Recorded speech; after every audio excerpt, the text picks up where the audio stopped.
everybody, and welcome to Sunday Brunch. I am your host, Artem, and of course, we have with us today Russ. Russ, how are you today? I'm great, thanks so much. How are you? I'm doing well. I'm just trying to enjoy the I guess the end of summer. It was like summer this whole week. It was hot. It was humid. I wanted to go to the beach every day. I went to the boardwalk. It was a great week. So I kind of enjoyed that. How's the weather where you are? It's been absolutely boiling. It's like 33 degrees. It's cooled off little bit of cloud cover now. So it's cooled off a little bit in the past 10 minutes, but it's been absolutely roasting. So we always get this in September here, though. It's always like an Indian summer. It has been for as long as I can remember now. All right. Well, let's say hello to everybody who is here. Good morning to you, Keely Chow. There Hi. she is. Hope you are well, Keely Chow. It's so good to see you. And of course, we have Tom Jr. Jackson who's here. Hi, Tom. We are all good people, Tom. Always a pleasure to see you here. Irene is here, says, good morning, beautiful Artem and Chuck. Hello. It's so good to see you, Irene. Such a Irene reached out to me on email to say she started the process of trying to get through my books. So thank you, Irene. That is wonderful, Irene. Thank you for supporting Russ and supporting other creators. And guys, as you know, Russ is the author of the Gladiatrix series, a fantastic book series that you don't want to miss. We're going to put that link, if we haven't already done that, in the chat for you guys to check out his books and his Amazon link as well. We also have Bonzo Kilborn, who's here. Hi, Bonzo. Hey, Bonzo says, hail, hail, and hail once more. Time to let the collective freaky flag fly. So good to see you, Bonzo. It is such a pleasure. And Brogu is here. hey, Brogy. Brogu says, good morning, everyone. And Brogu, don't forget to say hello to your brother Grogu for me. Um, Such a pleasure to see all of you. Stavros is here, says, hello, all. Hey, Stavros. Stavros, it is great to see you as well. Mikey Lido, yes. Mhm. Says, good morning from a very humid Long Island. Mikey Lido, this humidity is killing me. And good morning to you, Mikey Lido. So good to see Yeah, you. it's humid here as well, actually. It's starting to heat up in this room, to be honest with you. Oh my gosh. Mm. And Brogu says, hi, Artem and Russ. Buy the Russ Loving the Iron Maiden t shirt. Supposed Yes. to be, by the way. Yeah, this is the latest from the latest tour. This is the Alexander the Great shirt because they never play Alexander the Great live, and it's my favorite Iron Maiden song. So I saw the T-shirt of it, and I thought, okay, well, I've got to have it, even if it was £40 at $60 or whatever it was, or $55. But it's a concert T-shirt, so Yeah, that's a little pricey, but it's worth it, guys. And Tom Jr. Jackson says, and now we are watching the weather because of a hurricane. There is this enormous hurricane. It's in the Atlantic right now, I think either just south or north of Bermuda, around that area. And let's just hope it's probably going to stay out in the ocean, but it is affecting the weather out here. And certainly the ocean. I, saw the waves this morning. It was very, very choppy. And the ocean is not happy with this hurricane over it. And guys, here is Russ's Amazon storefront. Make sure you check it out. Go ahead and follow him on Amazon so you can know whatever he has coming out. You don't want to miss any of this stuff. Norwegian Kryptonian is here. Hi. Good to see you, Norwegian Kryptonian. I hope you are well. We also have Darth Plato here. hey, Darth Plato. How's it going, Darth Plato? Good to see you. Darth Plato and I are going to be doing a watch party for William Friedkin this Thursday. We're going to be looking at two movies. This one is The French Connection, and the second one is To Live and Die in LA. So, guys, you don't want to miss that. Um, Certainly something to think about. Bonzo says that it's rain in SoCal, a little cooler today. Okay, Bonzo. Thank you for letting us know. And Rod Thunderheart is here. Hmm. Rod Thunderheart says, hey, Artem, looking gorgeous. Thank you. Thank you so much, Rod. And says, hail to Russ. Hey, man. Rod, hope you are well. We also have Stubble McShave. Hey, Stubble. How are you today? Good to see you, Stubble. Says hi, gang. Guys, as you know, Stubble and I are reviewing the Wheel of Time series, and it has been so much fun doing that with you, Stubble. Hope you are well. And yeah, let's get to it. Russ, um, how are you this week? Yeah, it's been. I'm pretty good. I took a weekend. Took a weekend off. Like I've done. I planned to do this. I planned to do that. I planned to do the other. And I actually done nothing. I've just done. I've watched a lot of sport. England are currently getting annihilated in the cricket. They lost the other day as well. So not too great leading up to the World Cup. We had someone sent off in the first minute of the game in the Rugby World Cup last night, but they won. England won, so that was good. England girls won the cricket.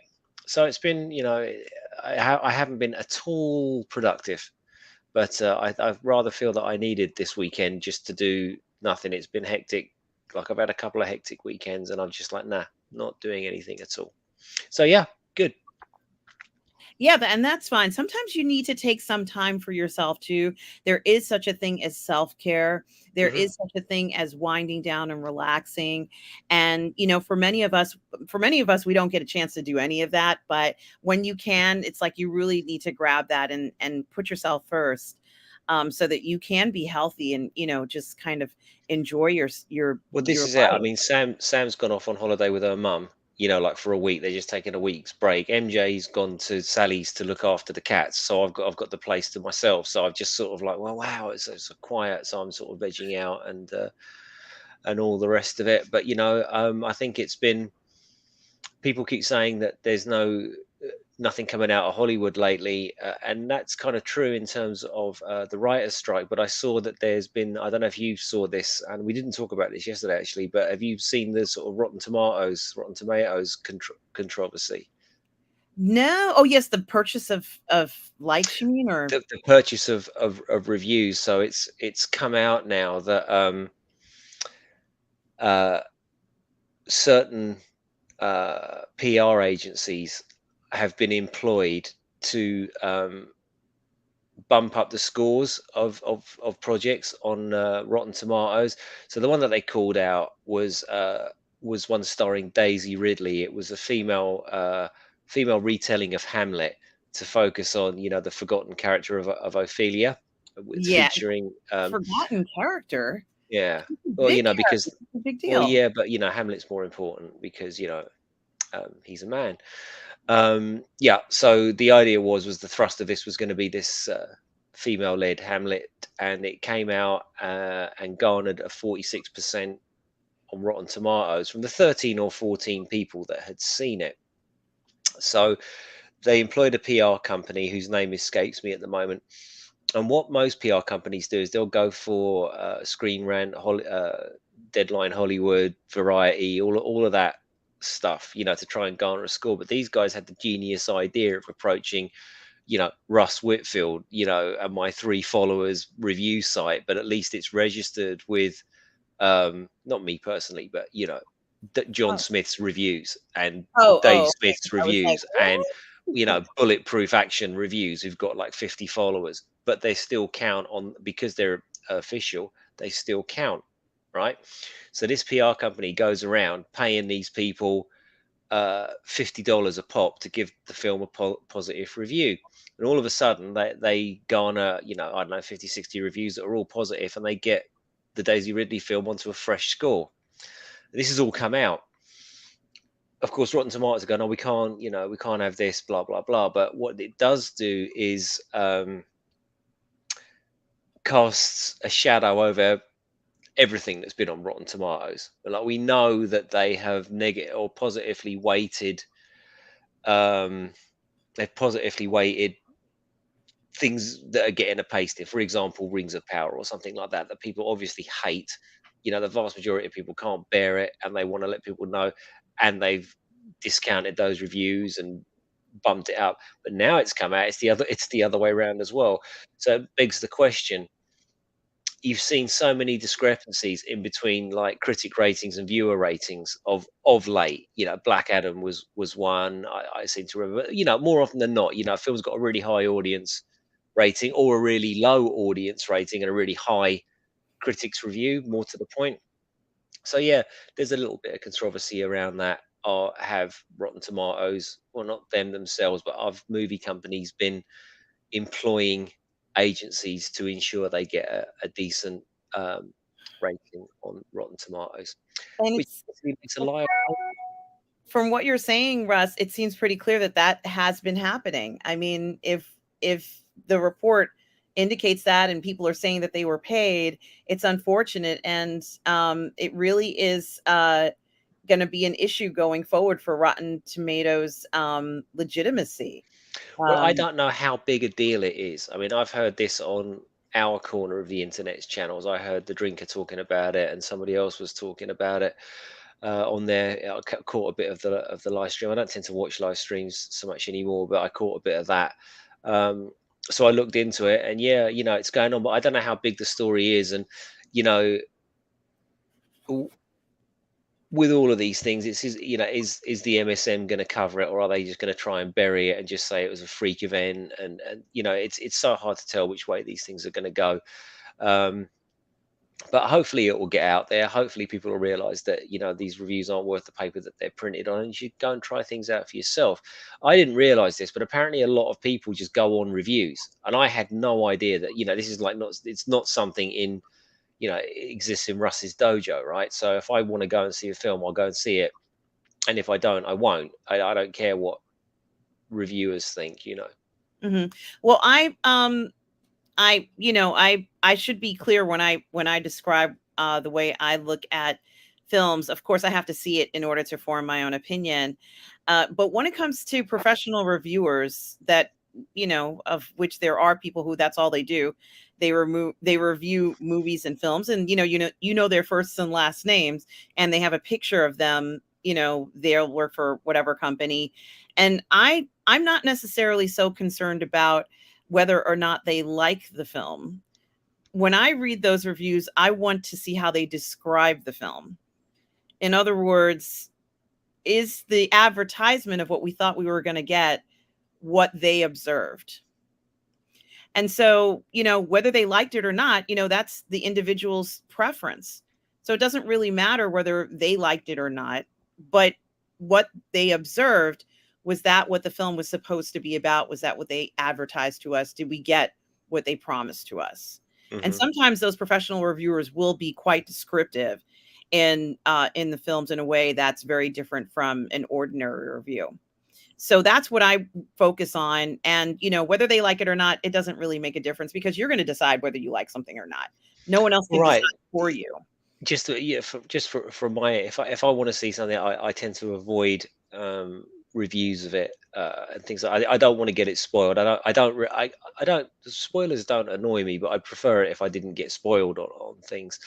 Um, and I've just found as well with reviews, like with everything, I'm getting more and more tired of this as I get older. I think I'm starting to get old now, because I'm just getting more and more tired of uh, the lack of any nuance or subtlety in any sort of online discourse about anything. It's either the greatest thing in the world or it's totally shit, and people's perspectives on that are hardening and hardening and hardening, and it's just I'm over it. So I just as Mikey would probably say, watch the content and form the opinion, and that's kind of where I've been for a while. But I'm getting a little bit bored of the online space. I'm not gonna lie. Well, I think what I can say is that I agree with you in regards to seeing the level of resentment towards the creators online is something that I don't enjoy seeing, and I'm concerned for the community, as the anxiety associated with this level of resentment or disappointment tends to grow in some people, and it does often manifest itself in rants and shout fests. And I'm really just concerned that it can sometimes cause a lot of depression in people. So Yeah, I agree. I think it's more to do with having said something. This is very much a culture we seem to have cemented into place now. It's once you've said something online, to someone, you can never, ever, ever, ever, ever, ever climb down from that position. And I see this in Reddit all the time. There's people out there. There's people out there that seem sort of desperate for what do they call it? No, it's not serotonin, is it? It's the other one. You get Adrenaline? the dopamine, desperate for the dopamine spike. So every day, every fucking day on Reddit, without fail, in comic book movies or DC movies or one of those subreddits, you'll get a post that basically says, Zack Snyder is shit. Am I right? High five me, bro. Like these people are so desperate for sort of validation that they kind of know that statement or anything around it, is gonna attract people. But I've noticed more and more that these things are no longer gathering as much positive response as the initial poster wants. It's like people are going, "What, this again?" And I say, you say that, but it's been going on for 10 years now. This stupid conversation, and it's the same people saying the same things that they were before. Even I've got bored of arguing about it or trying to defend it because you're never going to change anybody's mind or anything like that. So yeah, it's a little bit, yeah, it's getting a little bit too much out there, I think. I mean, I saw recently that um, the one YouTuber in our space has gone viral over a rant that he did about pronouns and stuff like that. And I just think the discourse around it, it's just dumb. I'm kind of over it, RM. Yeah, and I did hear about that, and as I'm not really going to say his name, and I'm not going to discuss it in detail, but I wish something about sex would go viral. Yeah, well, but it doesn't though, does it? I mean, this is the No, point. it doesn't. These the fucking they're all No one's interested in they're all. It's not that. It's just it all in gets sexy viral censored. Anything videos. slightly risque these days is gonna get Well, censored and it will be deplatformed, isn't it? demonetized, but it could still go viral, couldn't Oh, it? okay. I didn't realize that. Yeah, it'd get demonetized. I don't think it would shut down your channel. I mean, if there are certain words and maybe nudity you can't show, but you can still talk about like sexual things. It's just, Mm. you won't get money for that video, but no one ever wants to seem to go there with it's not Yeah, popular. I don't I know. don't know. Maybe it is. Maybe we're just on the wrong kind of channel talking about pop culture. I'll tell you what did happen in pop culture this week that got Russ excited, even though I know it means nothing. Is my buddy Zack Snyder? He was photographed at an animation studio called Bang Zoom Studios, I think it's called, on a top secret animation project. So of course, all the Snyder Bros, such as myself, or the Zackalites, as we call it, as I call ourselves, um, are all like really excited, thinking this is going to be the animated conclusion to his Justice League cycle. That's what we're all hoping. I suspect it will be his Twilight of the Gods Ragnarok thing that he's actually working on. But wouldn't it be great if it was the Snyderverse uh, restored and completed, even if it was animated? I think Yeah. I'd be happy with that. It's not exactly what I wanted. You could get them all back. You could do those stories. And DC animation um, traditionally has been quite good, hasn't it? I mean, I've loved all of their animated stuff by and large. There's been some uh, some poor ones, but by and large, they're pretty good. So we shall see. But I was very excited to see him there. But yeah, it's probably Ragnarok, but let's pretend it's Snyderverse for a little while longer. Yeah. Talking of him, sorry, you were going to say? I was just going to say, Mikey Lito, yes, congratulations to Coco Gal for winning the Ladies US Open Championship. At, I believe she's 19. Mikey Lito, we should have gone to see that final. So thank you, Mikey Lito, for showing that. And we're tennis fans here, for those of us out there who enjoy tennis. Stavros has a question for you, Russ, about London. Uh, is it on strike or is it still business as usual? I don't know. You have to think of the day, Stavros. Country's going down the toilet, to be frank. So I imagine there's no point in them striking on a Sunday because they normally do engineering works and stuff like that. So there's normally disruption on a Sunday. But yeah, everybody's been on strike. The doctors have been on strike, the trains have been on strike, the tubes have been on strike, the teachers have been on strike. It's just, this always happens at the sort of tail end of a Tory government. You just find all the unions going out on strike, and then the Labour Party's going to get in, and then they're going to borrow loads of money and completely ruin our economy. And then the Conservatives are going to come back in 4 or 8 years later, and then they're going to get blamed by the Labour Party for having a shit economic policy. I'm 52. I'm bored. I'm over it. I'm not going to vote again. There you go. Okay. All right. Thank you, Russ, for sharing that. And Bonzo says you'd have to pay me at least $69.95 for my. Yeah, it was shocking. Like, it was really, $50 and up, but to buy your way onto the favor of Rotten Tomatoes is it's cheap, isn't it? Well, I don't really believe. I do believe that the agency paid the money for the reviews, but I think Rotten Tomatoes does not approve of that sort of stuff. No, If it that, doesn't, but it you can't do know, anything about it. And I think that's what sort of, if even people have been questioning it for a long time, but now it's completely out in the open. These review scores can be fudged, and if if they've done it for a low level thing like Ophelia, I mean, it was a little film with big award aspirations, apparently, is what I read. But then they're going to be doing that with all of them, which is why you're going to get things that really are crap by any metric. It's She-Hulk or that last Thor film spring to mind. These were bad pieces of work. I don't care if you like the messaging or don't like the messaging. As pieces of entertainment, drama, or whatever you want to call it, they were shit, but they were getting decent reviews, and now you can sort of see why. yeah. And Mikey Lito wants to know if people look at the numbers. And Stavros says he doesn't take a lot of it seriously there. And Dark Plato says he remembers in the '90s there were some fake reviews for Heath Ledger movie, and I think I know the one. Knight's Um, Tale. yeah, probably A Knight's Tale. Yeah, because that was I. To be honest with you, I liked the film. I just didn't like the music that they used. Modern music. I felt it kind of ruined it. With I believe. Yeah, I don't know. I'm in two minds about that. Like, I kind of got what they were going for. I don't know. Yeah, it was good. I kind of, it's a sweet little film, and I really think, what's his name? He played Vision, and I've forgotten his name now. The British actor who played Yeah, Jeffrey. you're talking about. Um, oh darn it. Yeah, that guy. He was Jeffrey Chaucer Um, in it, and Chaucer was like a gambler, and I thought that was like it was really good. Yeah, I really Paul enjoyed it. Bettany. Paul Bettany, Rufus Sewell, Heath Ledger. Yeah, it was a good film. Yeah, and Darth Plato does confirm it is the Knights Jousting film as well. Um, Irene's probably the youngest person here. Irene, she's in her 30s. God bless you, Irene. We love you so much.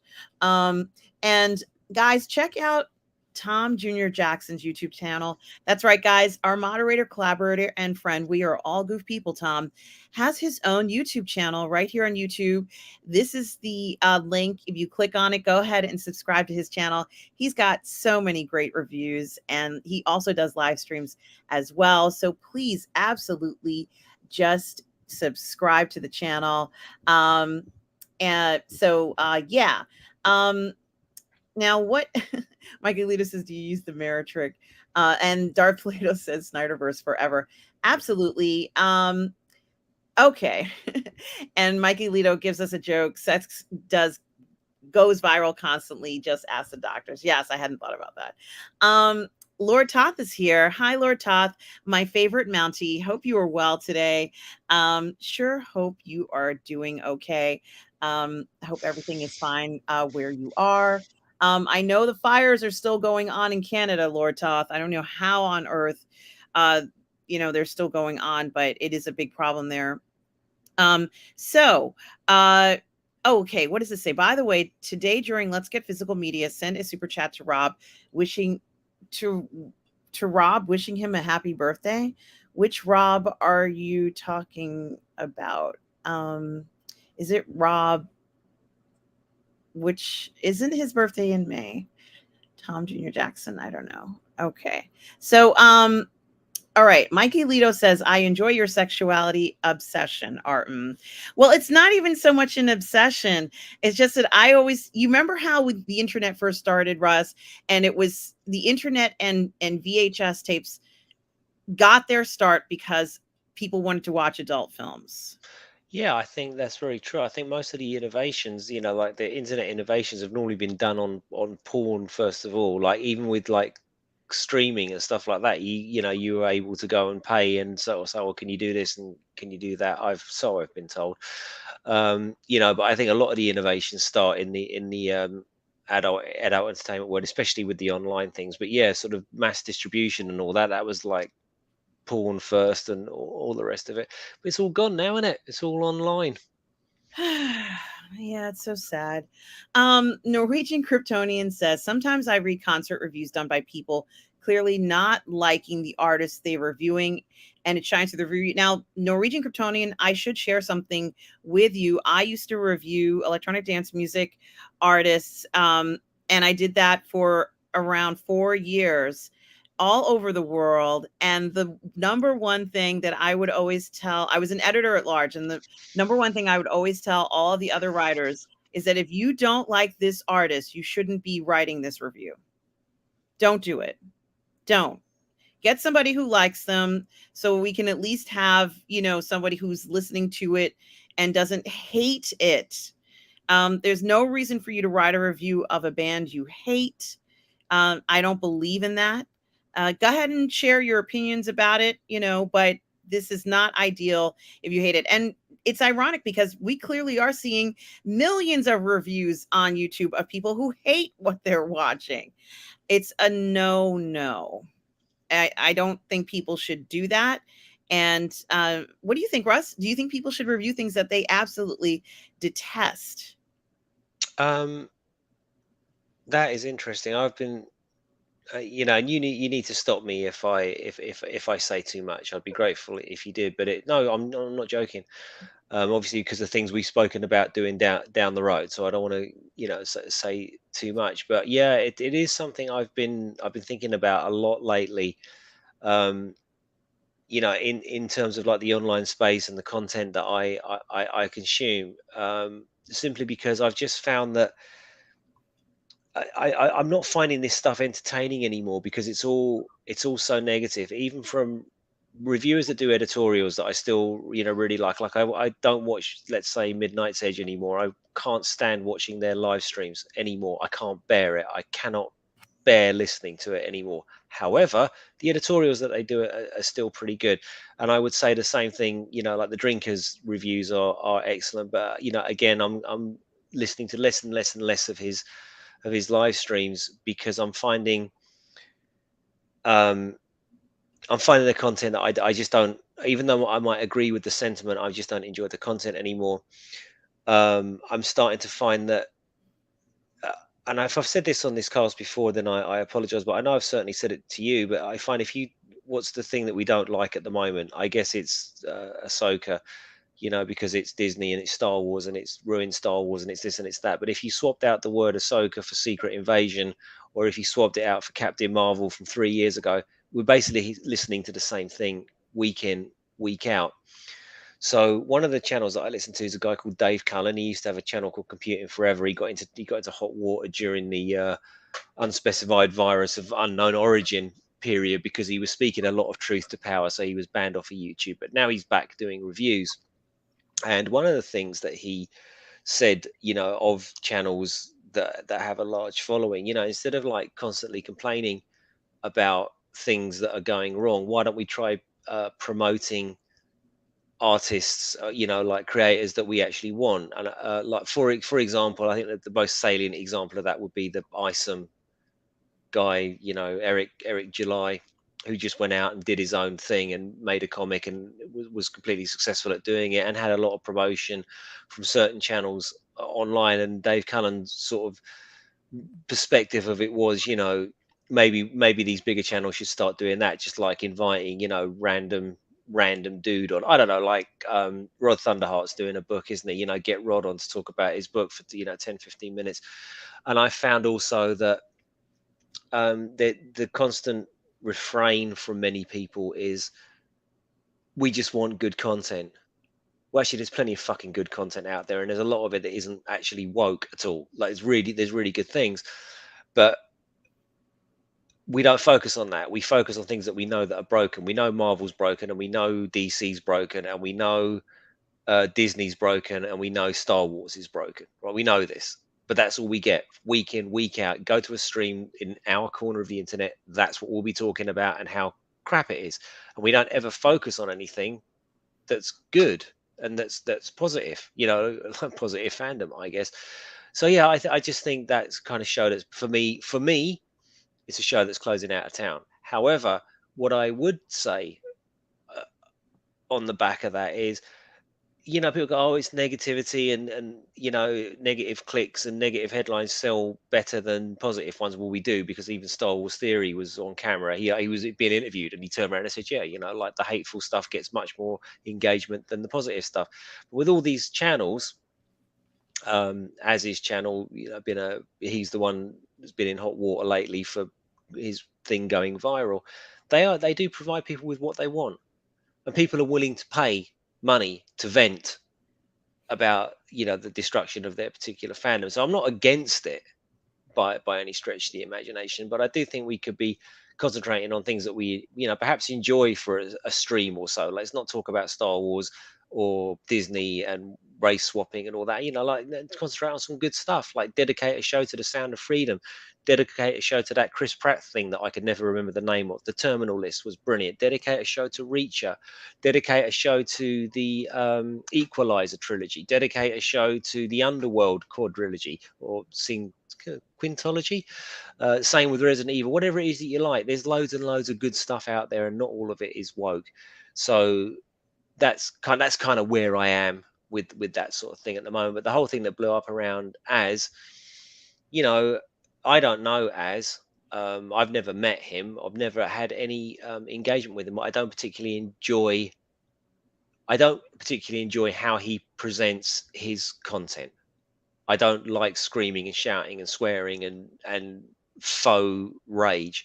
And I feel a little bit sorry for him in this respect, because anybody that watches as knows that that's his shtick. That's what he does.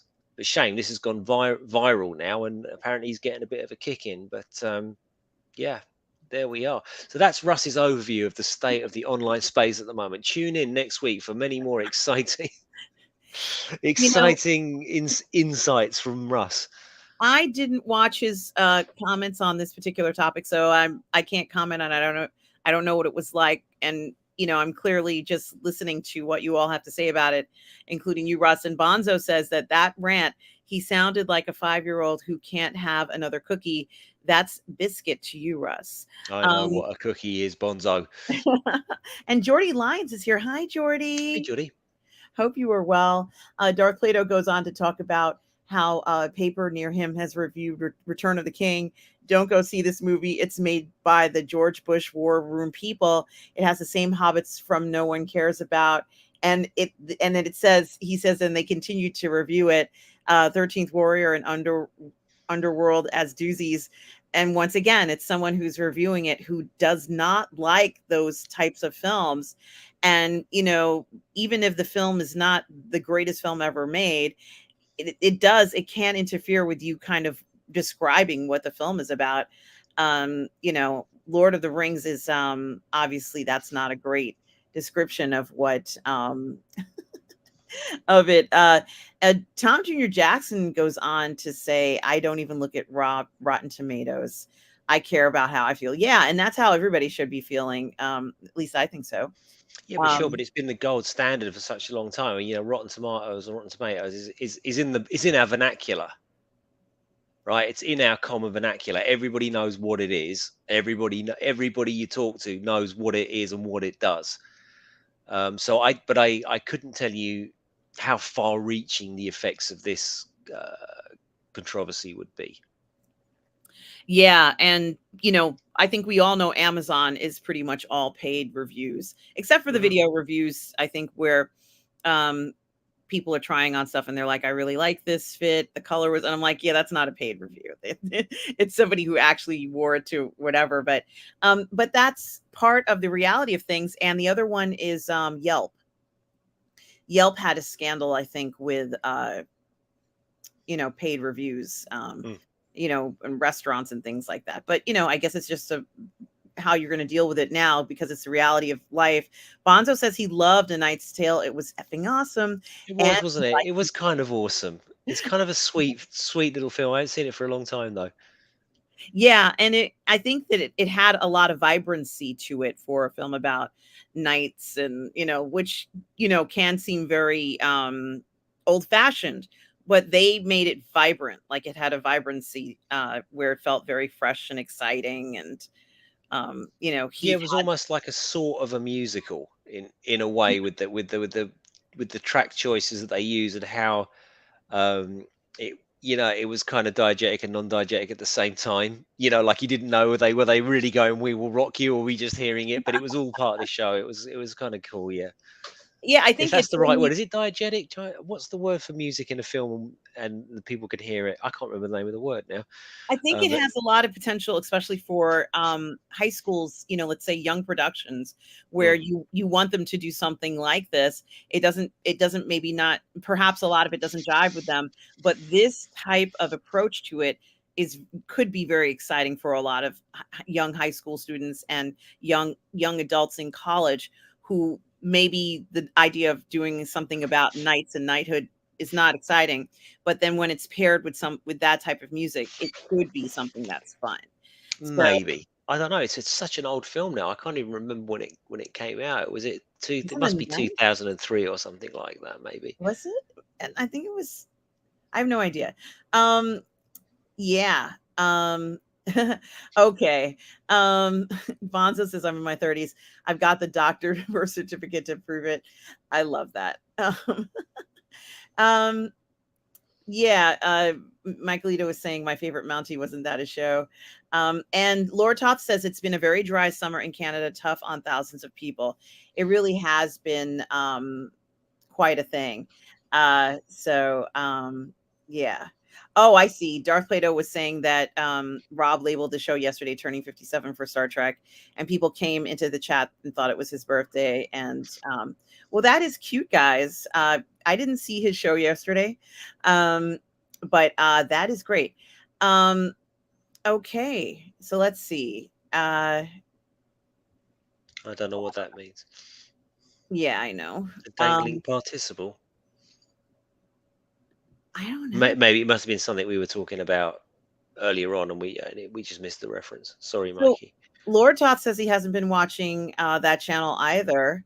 Well, Um, I still find their editorials are quite interesting, if bias. Like they've obviously got their own perspective. Bias is the wrong word. They're going to come at things from their own perspective, but by and large, their editorials are excellent, and I watch them all the time. But I've unsubscribed from their live channels. I'm not interested in that anymore.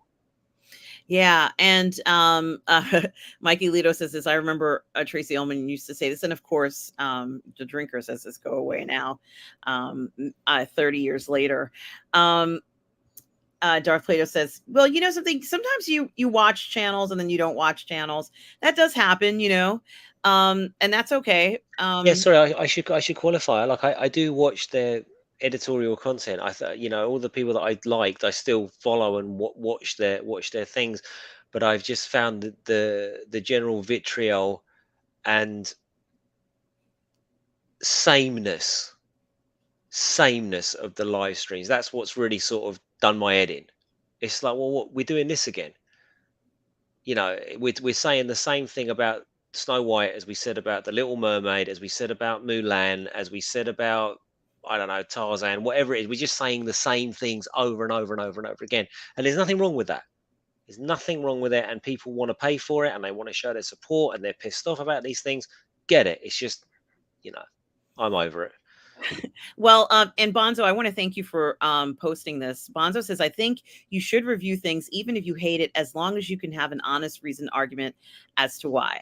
Now, if you have a personal grudge against the artist, don't do it. Thank you, Bonzo, for sharing this. It does It's an enrich the interesting conversation here. point. It's an Um, interesting point. Just go yeah. ahead, Aaron. Yeah, I thank you, Bonzo, for putting that in. And guys, continue to put your comments about everything. Honestly, this is something that yeah, it would. This is a good point.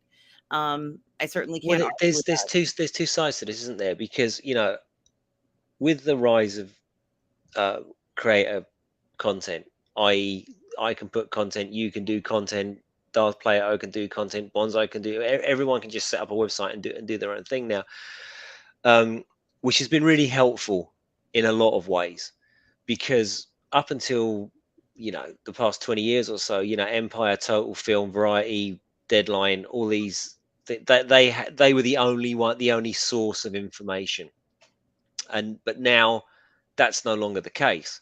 But what you've kind of also have to realize with the opening of the flood, what they call it, open sourcing of reviews or whatever it happens to be, the vast majority of people doing this are not professional. They're certainly not, never been trained.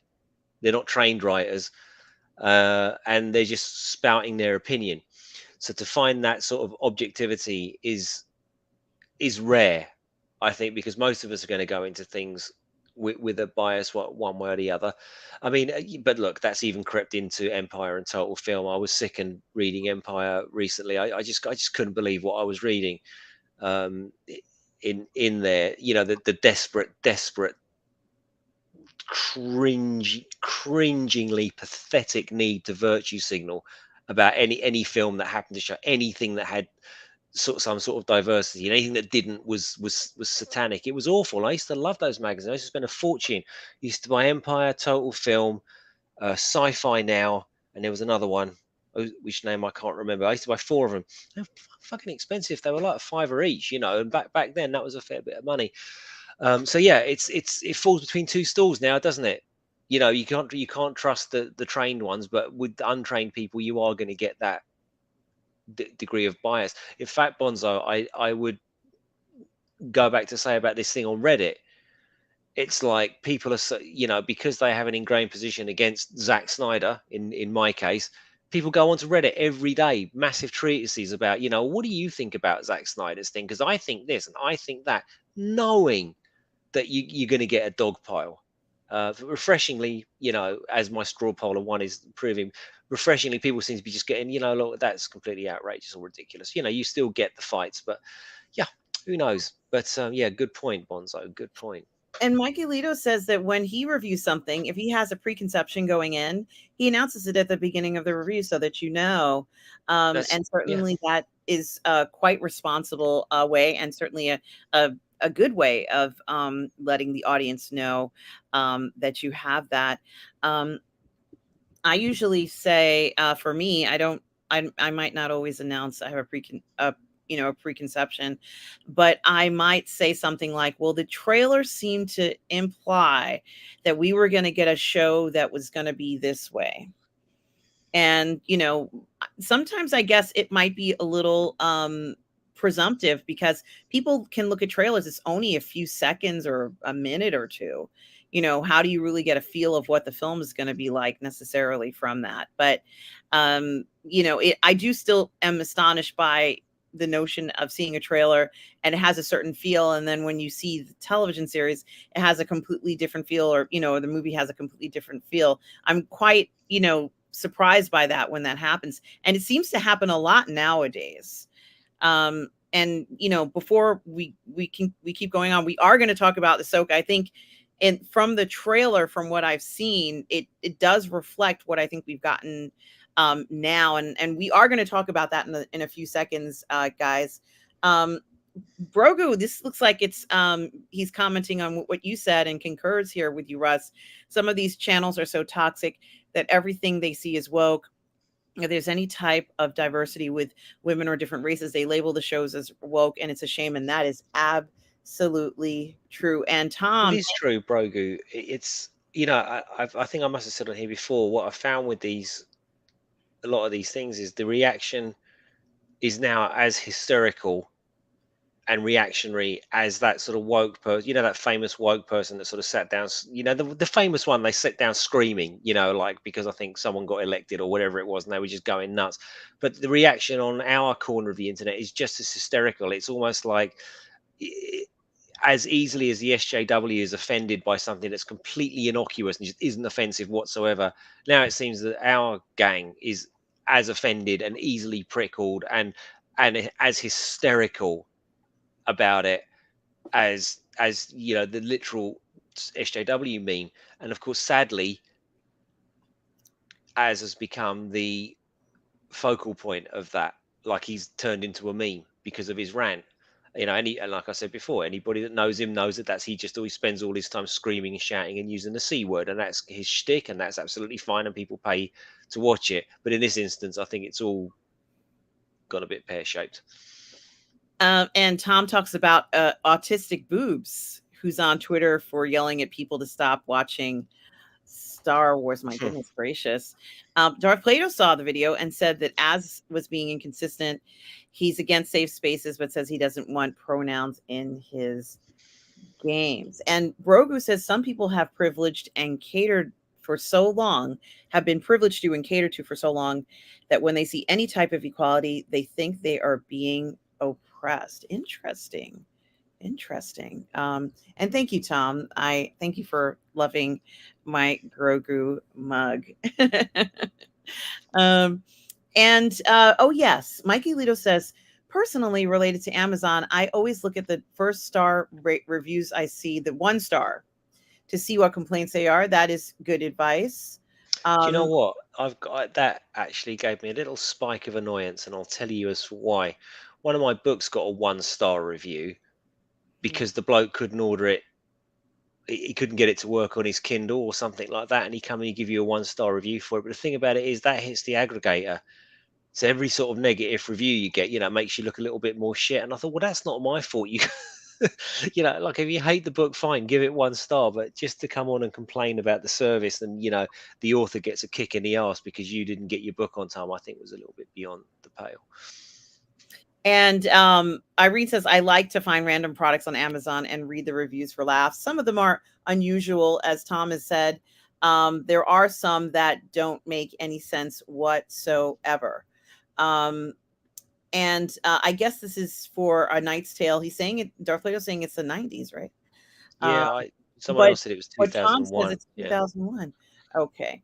Um, and Lord Toth is talking about how negative live streams are. And of course, guys, my channel's called Positive Fandom. So it's not that I was necessarily countering what other people were saying. It's just that everybody's like everything that's negative, has already been said. So there's no reason for me to focus on the negative because there's a lot of things that I like and I want to talk about stuff that I love. And that's why I did that. But it wasn't necessarily in response to what anybody else was doing. I just like to talk about positive, fun stuff and talk about how enjoyable it is because it's a rush. It's a dopamine rush, right? Where you're like, or endorphins, you get endorphins because you're talking about stuff that makes you happy and it feels good. Doesn't it feel good, Russ? It feels good. Yeah, Yeah, so does. I want to feel good. I want to feel good.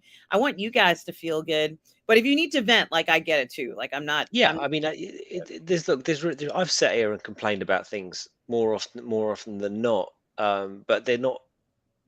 I would say they're not the same things unless it's the same thing coming up. Then I'll complain about the same stuff. But by and large, we don't keep going back to the She-Hulk for example, and that was like a famous one that everybody was really, really against. And we stopped watching it after 2 weeks. Do you remember? We said, "Oh, this is shit. We don't want to bother commentating on this," and um, we didn't because then everybody else was so busy commenting. What's the point of coming onto Positive Fandom on a Sunday and listening to Russ and our room complain about how garbage it is? You all know how garbage it is, and if you enjoyed it, then us sitting here telling you it's garbage isn't going to change your enjoyment of that. And I also think that if they had gone ahead and said this is an experimental show and we're going to be exploring, like some different themes, stuff that you guys have never seen before, and it's not going to be representative of anything you've seen in She-Hulk, then people would say, oh, then it's not, if it's not any of the comic book runs that I know, only God knows what this could be. And you're not going to go into it thinking you're going to see the regular She-Hulk, the one that you might have known from a comic book run, because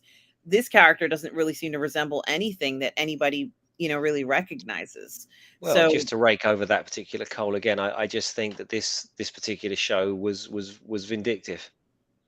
It was a really vindictive show written to attack people who love those comics by a bunch of creators that sit in rooms thinking their own shit doesn't stink. It was so obvious. It was so pathetic that you're going to sit there and let somebody like Doomcock get on top of you so much. You know, you're in a position of power in Hollywood. You get given millions and millions of dollars to make and create a TV show about a character that's beloved by so many hundreds of thousands of millions of people, and you dedicate that show to cucking Daredevil and making fun of a fucking YouTuber. Come on, that's pathetic. But there we go. Some people enjoyed it. You know, they ought to be using us to promote their stuff if they had any common sense. Um, and Darth Plato says, if I do content, it will bore people to tears. That's not true.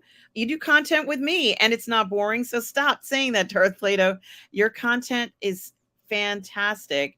And certainly I would call it enriching content. Yeah, we should As far review the Spartacus sequel and the Rome's. There's doing a sequel to Rome as well. You know, the TV HBO one. Apparently, they're doing a sequel to that. So we've got Spartacus, we've got Rome, and we've got Gladiator 2. Romans are back. Forget the superheroes. Let's bring back the historical epic. yes. And I do want to share this with everybody. And I feel your pain, Tom Jr. Jackson. That's why I always have a fan on me, especially in August. He says, Tom says, this is why I took August off. I wanted not only to enjoy it, but also didn't want to burn out. And also it was hot. Yeah, it was so hot. And it was so humid. And I literally had to take a shower before like almost every stream because I would just be so sweaty. That's why you always see me with wet hair a lot of times because it's so hot. It was so uh as Irene says, it depends on why you're sweating. Yeah, I was gonna say. I mean, you know, don't And mind watching some people sweating on camera. Spent as a lot of time watching watching that actually. as Tom Drew Jackson says, I was young and needed the money. Yeah, absolutely, Tom. Um, okay. Grogu makes a good point here. I'll never forget when Zack Snyder went on one of these channels that were talking about and told them he didn't agree with their toxic comments and behavior toward diversity in the movie industry.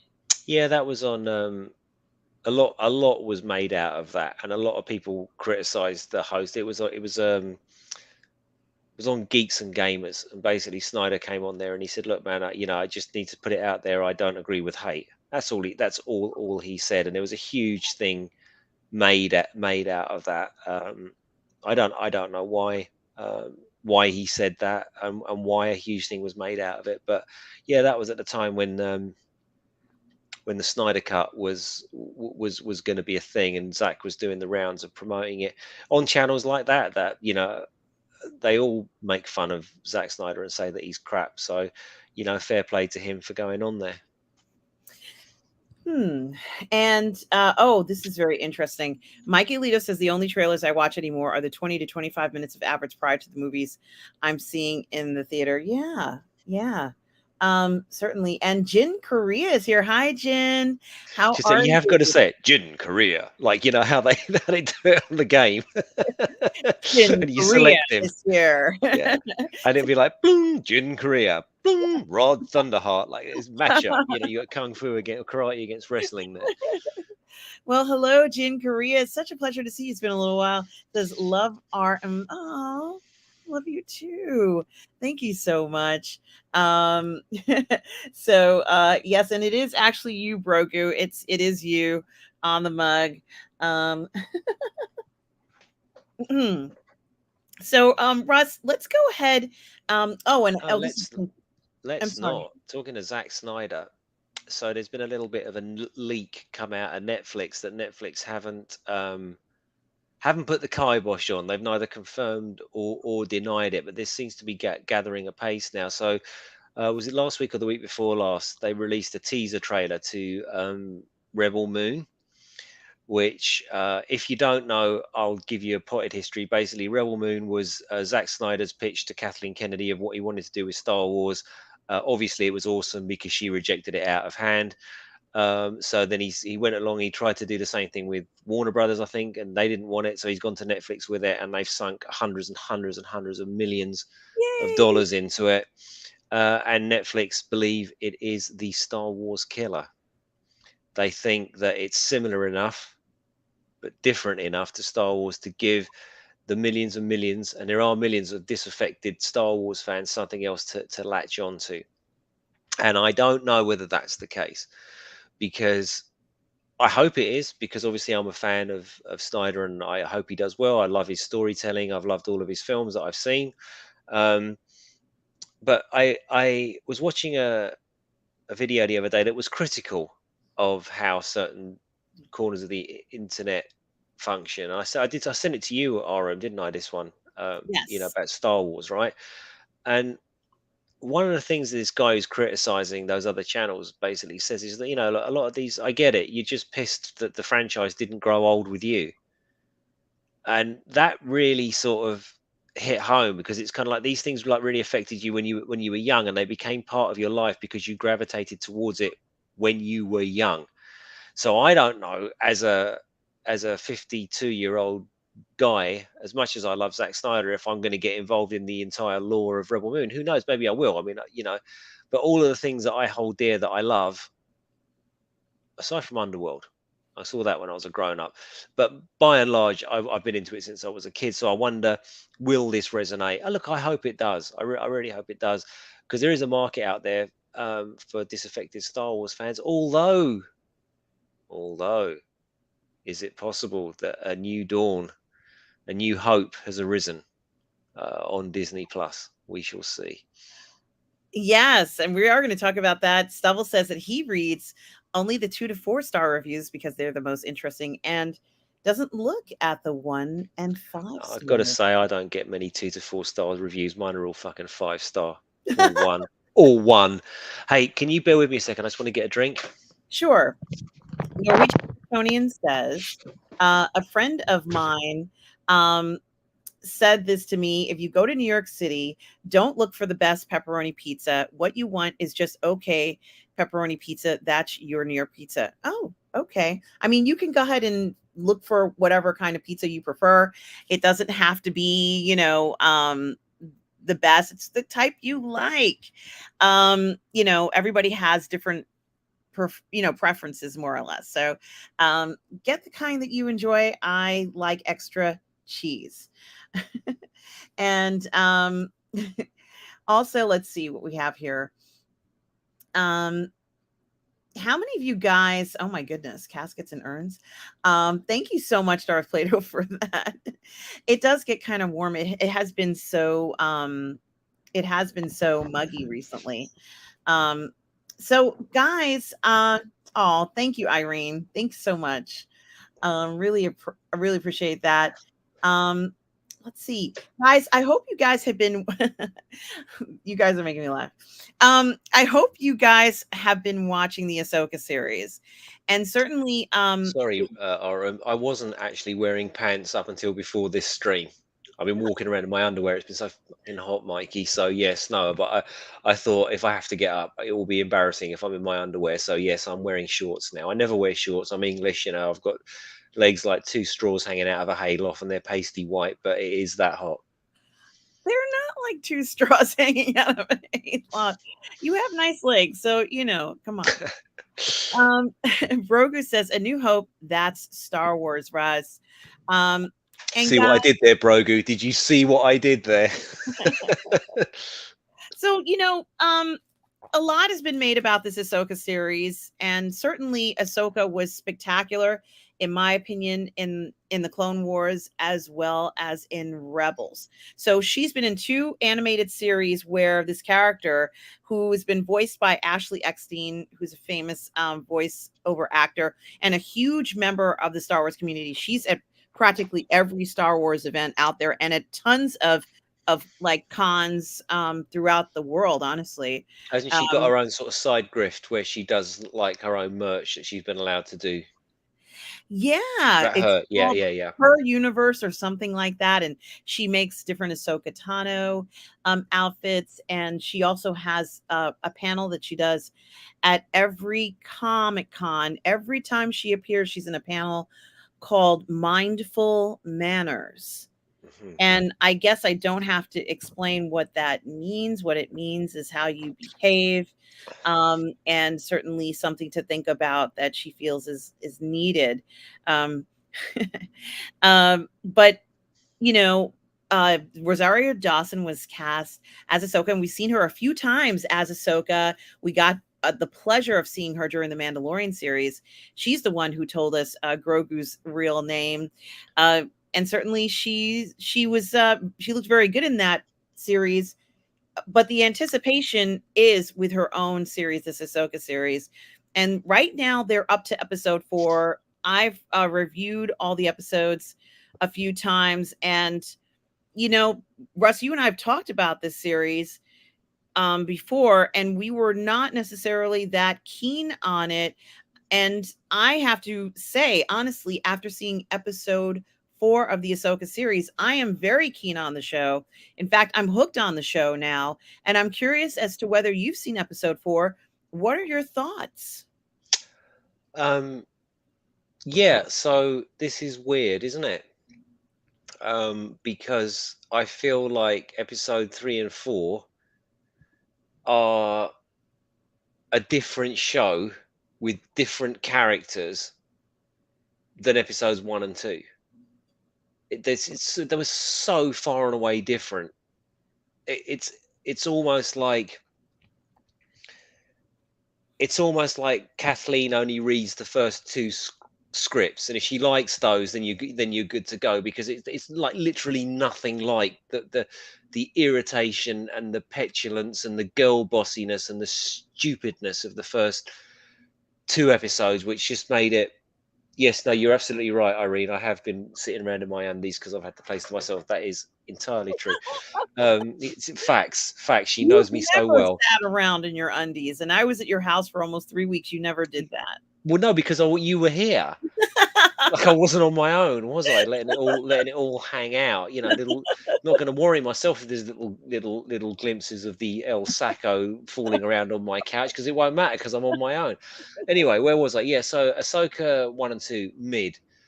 Um, what I loved about, and this is real nerdy actually, and not Star Wars nerdy. What I loved about episode 3 was what the Sabine. You'd already said to me, like, she's like a really famous or a really brilliant martial artist, and I didn't know this. I haven't come across this actress before, but they're doing the sort of Luke Skywalker bit and quoting Luke Skywalker, with the blast shield down. I can't even see, how am I supposed to fight? It's like, oh yeah, member berry's got that bit. But when she was doing that kendo with that, with the Bokken, like, oh god, it looks so good. Just her positioning was just everything about her body line, everything about the positioning of that sword, her stance. It was so good. It was so perfect. And I've said this like a million times. This is why you need people who lifelong martial artists to do these kinds of things, because when they do it, that's what it's supposed to look like. That's what it looks like. Oh, it was beautiful.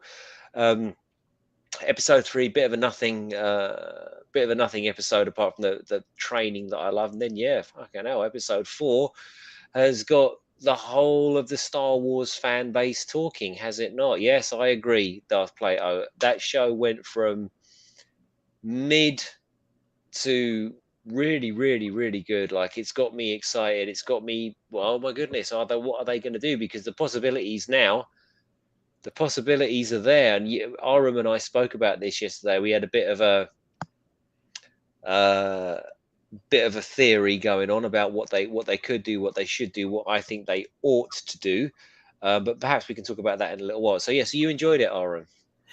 Yeah, I absolutely loved episode 4, and certainly I even made a little video about what, and guys, this is a spoiler, so I'm sorry about this.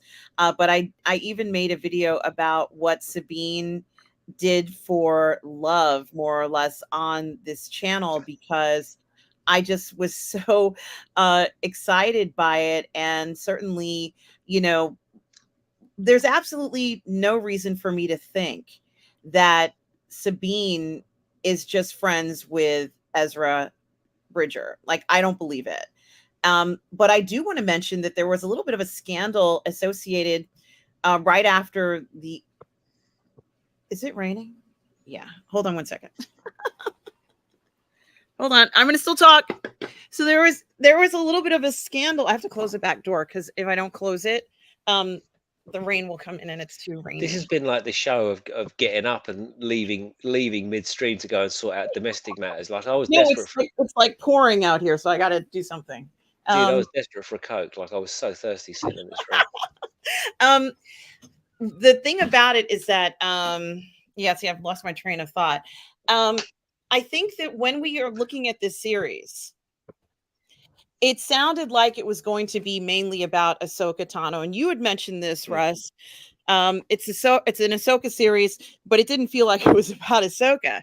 And not only did they best us in us seeing something pretty dramatic at the end, but it became a scandal because at the StarWars.com advertised that episode 5 is going to be in theaters and Yes. people can go and see it. But what they did when they shared the picture of what you were going to see, it had a particular character in it, and they're saying that that was a spoiler.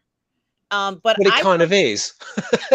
Let's I be thought it was always honest. in there. I thought it was always in there. Like, you know, did the picture for the series not have um Anakin Skywalker in it? I don't know. I can't remember, but putting him on there is pretty much, you don't need to put him on the poster. Like that should be a surprise. Yeah, usually they're very good at keeping secrets. So people were angry when, it's literally the day of the episode premiering or the day after. And they're like, hey, by the way, there's going to be a fan event. And the fan event is going to include going to the movie theater. And in the poster, you could see Anakin. And some people hadn't seen episode 4 yet. So they're like, why is there a picture of Anakin in it? But I had already seen the episode, so I wasn't shocked. But some people had mentioned that, and they didn't like that StarWars.com had posted that. But I personally didn't really care because in this episode, we saw some pretty miraculous things.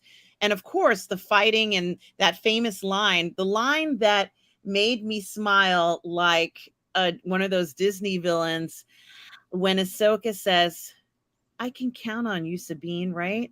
I can't count on you. Or, I'm paraphrasing Russ. Mm. And I think we all knew that something was up because why would she be asking her that?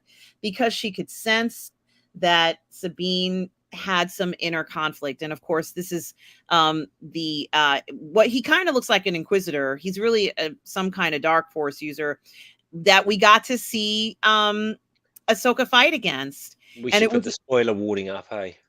Oh yeah. And it was such a cool looking fight. Um and let me edit this one and put your name there. Um yeah. Okay, I'll just put spoilers. I have to create a new one. Hold on, guys, hold on. um I just love what they did because she did this incredible fight, and the fight of course was with this character, and the character ended up okay, hold on one second, having a really cool part where he kind of disintegrates Yeah, Ahsoka. I mean that's the spoiler, isn't it? This everyone was sort of like wondering who this guy was, and it turns out he's disposable baddie. Um, because there were theories around this chap, weren't there? There were theories, and certainly I have to say that. Oh, and hello to Luminara. Hello, Luminara 843. And I Hey, guess Luminara, you changed the name, but it's still you, Luminara, the queen of Figure Flex Fridays. And just so nice to see you. And as well as Latoya T. Hi, Latoya. Hope hey, you let's are go. well. So good to see you ladies here today. We're talking Star Wars, of course, some Ahsoka talk here. So great to see you all today. And thank you so much for stopping by. Such a pleasure. And Russ, Ahsoka fought this character. She did a great job. He looked deadly. She looked deadly. We also saw Sabine here fighting again with Chin, with Hottie, and it was a great fight. It was very different from the previous fight. Russ, what a different feeling the fight between Sabine and Chin here and the fight earlier where she gets stabbed in the gut. What did you think of the difference? I think it's like watching two different shows. Like Sabine is not annoying or bratty or too cool for school. It's almost like everybody got fired, and it's almost like DC. It's like, oh my god, we can't have this rubbish. We're gonna completely course correct and change everything and hope people don't notice. It's literally what it feels like. It feels like watching a different show. I thoroughly enjoyed it. I you know I when Sabine sat at the table, um, and I was thinking about Star Wars lore in my head, because she's able to fight with the lightsaber pretty well, but she can't use the Force properly, and Ahsoka says, "Well, start small," and I thought, well, I thought size didn't matter. Well, that was kind of the judge me by my size, do you, and all that, like there's no difference with the Force, right? It's just the Force. And she goes to try to, but anyway. And then I think, well, that's maybe the way that Yoda teaches it, and maybe she teaches it a different way. Because let's face it, Yoda's success rate actually wasn't great at the at the end of it all, was it? Um, she tries to move the cup, and I thought, oh, here we go, and she fucking can't move the cup. Oh, that's brilliant. She does something she can't do. Oh my god, she's getting her ass kicked. Oh my god, this is great. This is what we want to see. These are actual. What we got characters now in a Disney thing. This is great. Like my god, and this is not Andor Star Wars. This is like oldie timey classic lightsabers, ships turning up and shooting each other. Star Wars. It's like traditional Star Wars, and it's certainly of that mold. It's up there with Mando if it continues down this path of being good. I mean, I'd read two pretty good seasons of Mandalorian. This is like kind of this particular episode has elevated it to at least as good as that. Now we all know that Disney Star Wars has a propensity for plumbing the depths of crap, but rarely, if ever, have I seen a Disney Star Wars show start crap and get better. But this one seemingly is. He was brilliant, of course, in this. Yeah, man. Like, I don't know. I'm 7, 8 out of 10 for this one. 3.5, 4 out of 5. It was really good. It felt like I felt like I was watching Star Wars. I gave a shit. And I heard a lot of people slagging off the thing when she went out onto the wing of the spaceship, and and all that. And I thought, well, no, if she's a Jedi, she can do that. That didn't bother me at all. It didn't bother me at all, because this is oldie timey Star Wars, like swinging across the chasm with Princess Leia, even though you'd go zzz and fall off that wire and your hands would get cut. And nobody cares. Nobody cares. This is not realistic, but it felt like Star Wars. It felt like this guy had pathos, and he's not struggling, but you can tell that he's not really a dark sider, but Shin probably leans more towards the dark side. She was choking out Sabine and all that, and I kind of hope that Sabine will turn to the dark side. That would be, if I was writing it, that's what I would do. That's what I would do. Yeah, and here, of course, there's Ahsoka.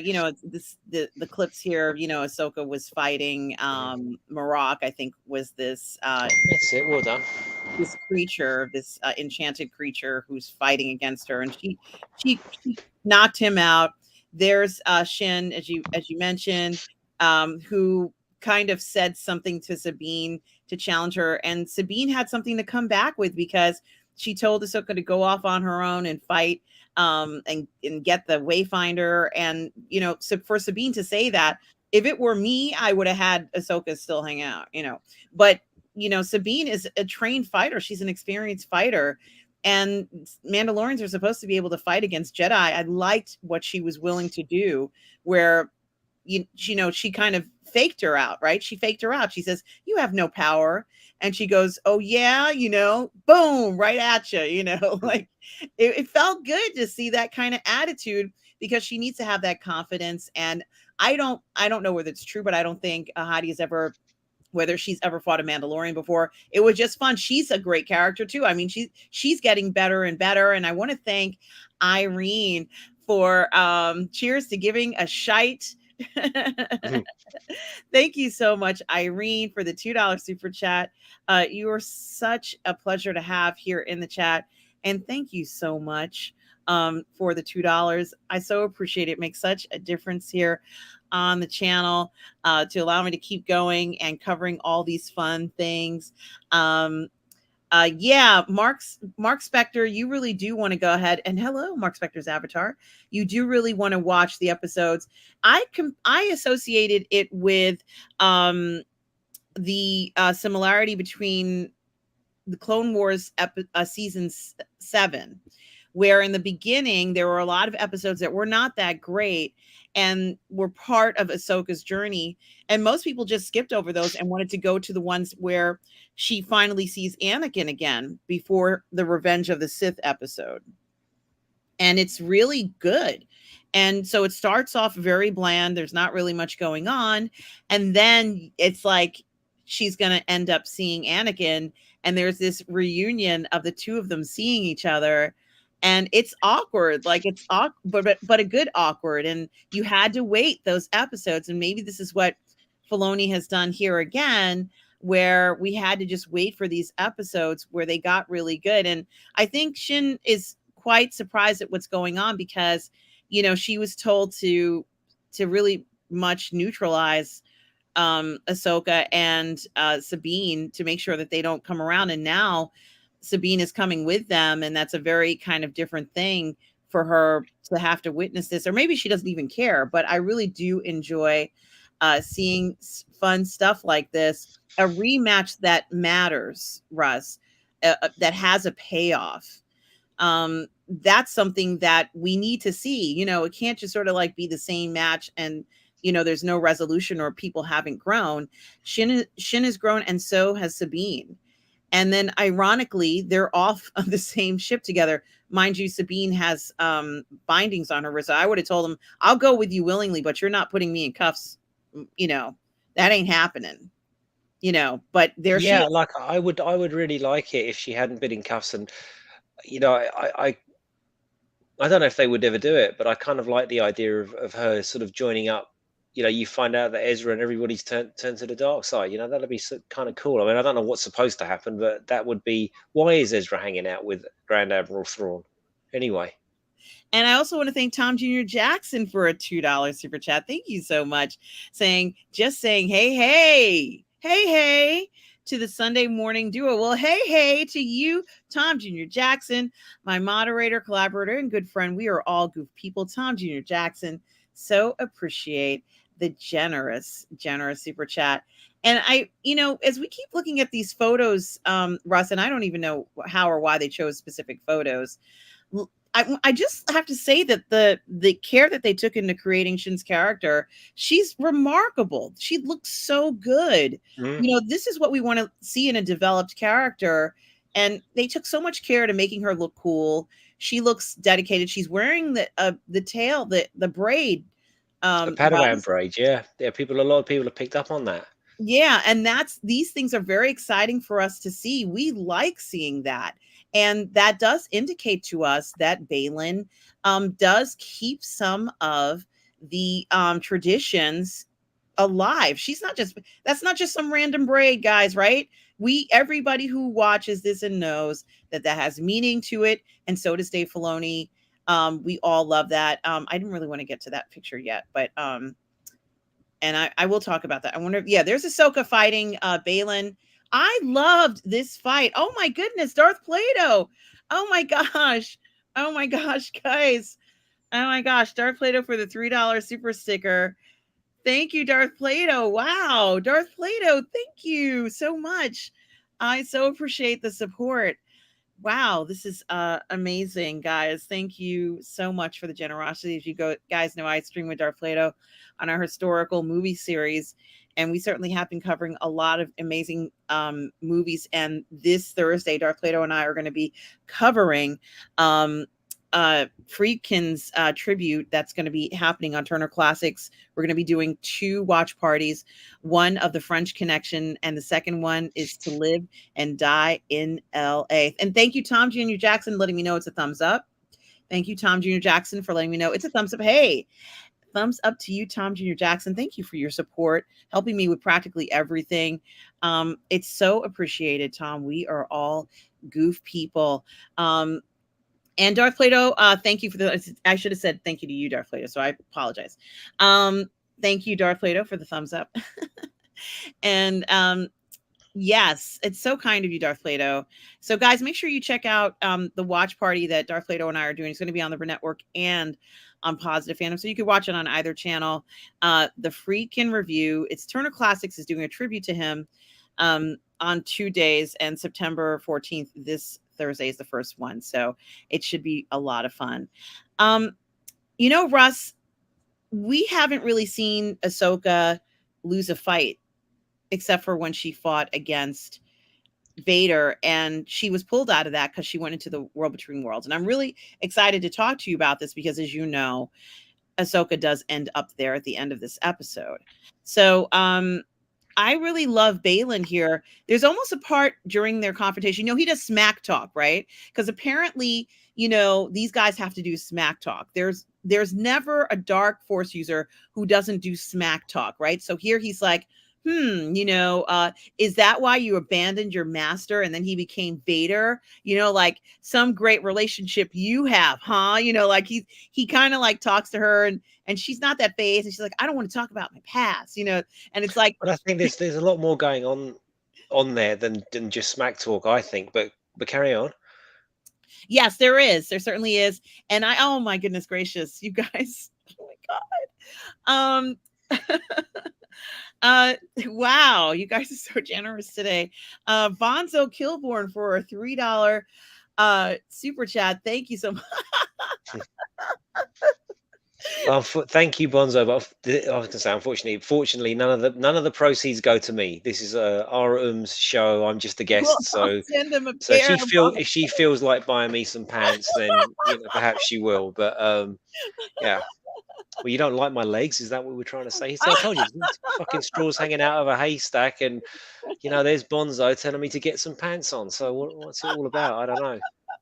Well, Bonzo Kilborn for the $3 super chat. Thank you so much. Bonzo says, get Russ some pants. That's trousers to you, Russ. Well, Bonzo, thank you so much. Yeah. Let's Oh my God, I can't. I so appreciate it. It's really very kind of you. Thank you for supporting the channel. And oh my goodness gracious.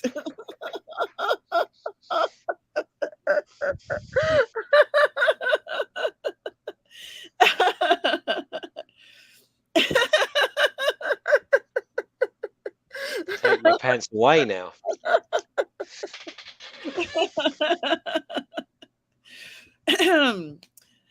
Yeah, maybe at Christmas. Maybe we'll just do. Like I was gonna go. Maybe I was gonna just go full nude. Just do the stream completely nude at Christmas. Here you go, Irene. That's it. That's what's gonna happen. Oh my God. Could Nuts. we do it? Xmas nuts. It's gonna be great. Oh my goodness gracious. Thank you, Irene, for the $5 super chat. It says, take Russ's pants away. Whew. Well, yeah, Russ. Thank you for that, Irene. Thank you for the generosity. Really, Mikey Lito, really? Could we? No, I think they would stop us from streaming. We can't. If we could wear pasties, maybe. Yeah, I'll just get a gigantic Christmas sock and put it where the sun isn't supposed to shine. It'll be like a Benny Hill version of. There you go. There you go. Benny Hill Christmas. Benny Hill positive fandom. The Nude Crusade. Oh my God. Oh my gosh. Oh my gosh. Thank you everybody for so many generous super chats. The full Monty. The full Monty reboot. Russ, you did say you wanted to get a movie made. That's it. Yeah, I'll star in it myself as a stripper. Sadly, I lack the equipment in certain departments. I think I wouldn't make a very good male stripper. The fact that we're even talking about this is like a dream come true. But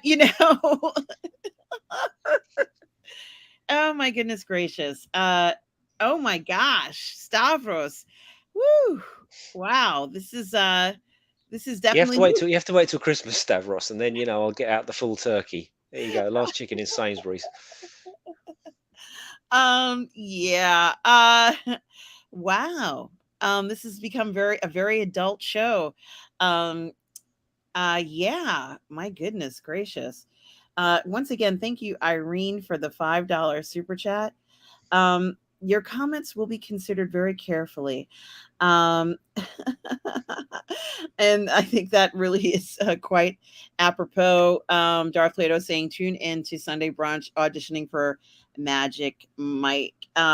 Irene said she'd even bring singles and watch. Okay, there we go. Well, yeah. This is a hard act to follow. So smack Um, talk.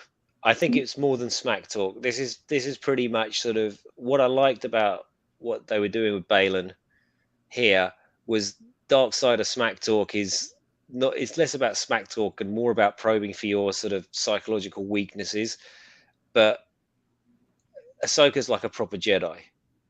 She's not gonna fall for the old, like, oh, you betrayed your master. Well, yeah, maybe I did, maybe I didn't, but I've kind of dealt with it and moved on. So that isn't going to work on me. Whereas when you switch it around, when he spoke to Sabine and said, "Look, I'm not lying. I will reunite you with your friend." I thought, it'd be a typical dark side of thing to do now would be just to cut her in half as soon as she's got the wayfinder, like even right. I was thinking of that bit in Battlestar Galactica when the Cylon takes the girl's baby and blows her out into the airlock. I thought it was going to be one of those scenes, but it wasn't. And okay, there's no such thing as grey Jedi. We do know that, but this guy seems almost regretful that there aren't any Jedi's anymore. Like he says at one point, doesn't he? Like it's a shame we have to kill her because there's so few Jedi left.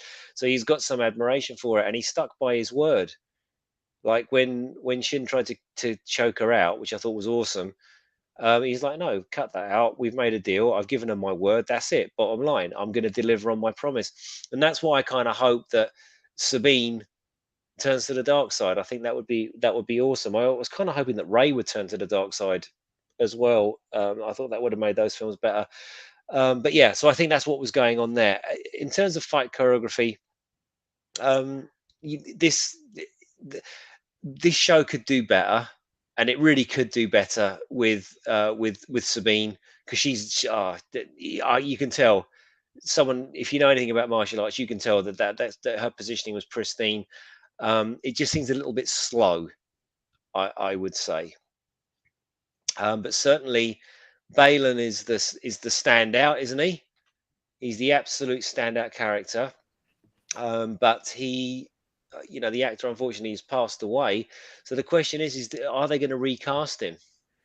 Yeah, and I'm sorry, guys, I had to move around because it was pouring. Sometimes I have to close the other windows too because it rained a little bit more. Um, yeah, what I kind of found really interesting about this scene, Russ, is yes, we are seeing a lot of better fighting sequences, as you said. Um, did you notice that while he was speaking to Sabine, and he was approaching her when she had the wayfinder in her hand, he closed his eyes for a few seconds. Yes, because he was seeing what her deal was. Why was she hesitating? And then he just says, "Oh, I'll take you to Ezra. That's what you want. That's what you really want, isn't it? Give me the thing. I give you my word."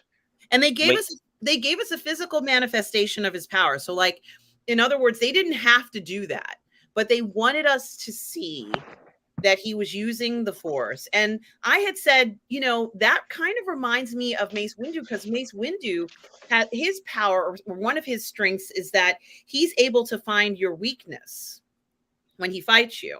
hmm. And I felt like this was Balin's strength, is that he can read people. Although I thought every Jedi could do this. I don't know if it's true, but maybe some people can read, others better than, I only heard about this recently, and apparently now I'm not a Star Wars guy, so correct me if I'm wrong, but this is what I heard. In the EU, in the expanded universe, it sort of explains that some Jedi are shit hot at telekinesis and throwing things. They can do that, but they can't. They're useless at seeing the future and reading your thoughts. Some can really see the future, can't do anything with telekinesis. Some can do everything, like Luke Skywalker and Yoda and Vader, but they're kind of exceptional. So most Jedi are kind of, they can all do the things, but some would struggle to move the Coke can, whereas others can pick up an X-wing, kind of thing. That was in the EU apparently. I don't know. I'm not sure if I like that. I kind of like the idea of them all having this like suite of skills, but some people just are better at it than others. So you've got your Vaders who can hold aeroplanes or spaceships and what have you, and then you've got your Lukes. When he's training, he can barely lift one out, but Yoda can lift it. So I like the idea that it's almost like the Force is like a martial art, and some people are just better at it than others. But I don't know what's the facts are, the actual law is. Yeah, and that's a good point too. But I felt that was really important for them to show us because it is live action, and we wanted to see that. And once he did that, he closed his eyes, and then he turns off his lightsaber because he's like, I know something, about you. And she knows nothing about him, like nothing other Well, than, neither do we, well, we and that's know what's that good. I know, and we know that he's a Jedi that left the Order shortly after the Clone Wars, kind of around the same time that Ahsoka left. It would have been great to have had a little bit more info because Huang, who is the robot, The robot, yeah. he knows everything about this guy. So it is kind of interesting, or would have been kind of interesting to get a little bit more info about him. But he is a trained Jedi, so that means that he's incredibly dangerous and can fight. And there are even some scenes, Russ. Did you notice there are even some scenes where he has his lightsaber, which he holds like a double, like a two-handed sword. He Mm-hmm. holds it like a sword, and it looks so small in his hands. This guy is 6'3", right? Mm. And there's some scenes where after Ahsoka kind of gets hurt, she gets hurt a little bit because she grabs something and it injures her. And she would honestly do anything she had to do in order to stop this event from happening, right? So what's so interesting is that there's some parts after she's gotten hurt, she's still fighting. She's putting up a pretty good fight, but it seems pretty clear, Russ, and we already knew this at the beginning of the episode, that he was not going to kill Ahsoka. We knew this. Well, he can't because she's just the star of the show, so you kind of know that going in. But Yeah. she was under threat. I mean, look, if we were going to be nitpicky, why didn't she just use the Force and grab the Wayfinder and fuck off with it? She didn't need to go and pick it up, did she? There's those sorts of questions. Well, I'll tell you why. Because this fight had to happen, and it had to happen because it's just the way that the plot is going. Maybe it was Force locked in there or something. Maybe he was stopping her from doing it. Who knows? But the confrontation was certainly necessary, and of course, the aftermath of this confrontation has got absolutely everybody talking because of Yes. the return of I don't know if he's CGI or de-aged Hayden Christensen. They didn't do a very good job of it. He Whatever. doesn't look great in this. He doesn't look great, but you know what? At least he looks awful. But at least it isn't sort of like 43-year-old Hayden pretending to be 25 or 32-year-old Hayden or whatever. It's an improvement over the Kenobi At appearance. least they tried. It looks awful, but they tried. Right? And before we get to that, I did want to say that the background of them fighting with this wayfinder and the map and everything, it looks really cool. But also there were some moments where Balin seemed as if he was actually whipping her with the lightsaber. Like where he does these forward motions and he's like like it was like it was like when you see a What's full it? like 50, a grown 50 Shades of Ray. well, honestly, it reminded me of when you see a a a grown cat and playing with a kitten, and the kitten wants to fight back, but then the cat kind of push the kitten gently, and the kitten can't, return, because the cat is much stronger than the kitten. And I just thought it was almost playful. It was almost like he was whipping her, like it was, and I just couldn't get over, this guy is so he's very seductive. And that's what someone from that side of the Force is supposed to be like. And to be honest with you, it is true that he did say something about a war. He says, well, you know what? I'm not starting the war. Thrawn is starting the war. So don't put that on me. Mm. That's not on me. That's on somebody else. And I kind of like could see how, it is rationalization, because, he is going to, he's an instigator of this. But Yeah, it's interesting as you're talking. I'm just thinking about what Yoda says to Luke, and Luke says, "Is the dark side stronger?"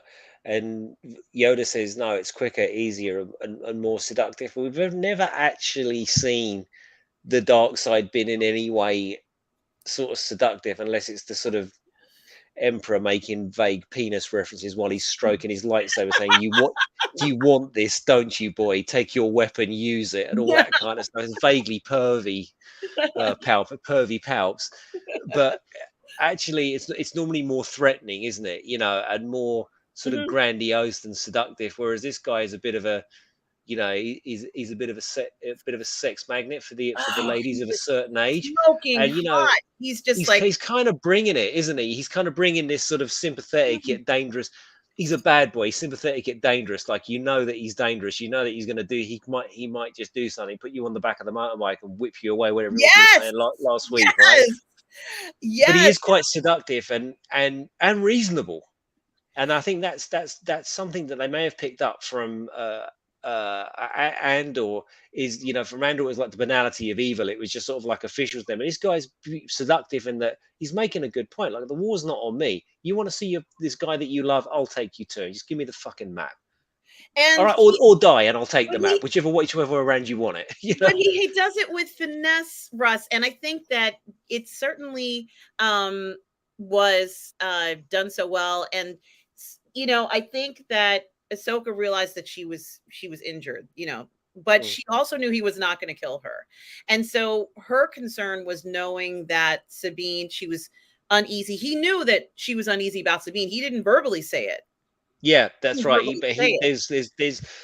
there was grief in between. They haven't done a very good job of explaining that there was grief between Sabine and Ahsoka, and in fact, it's all gone away now.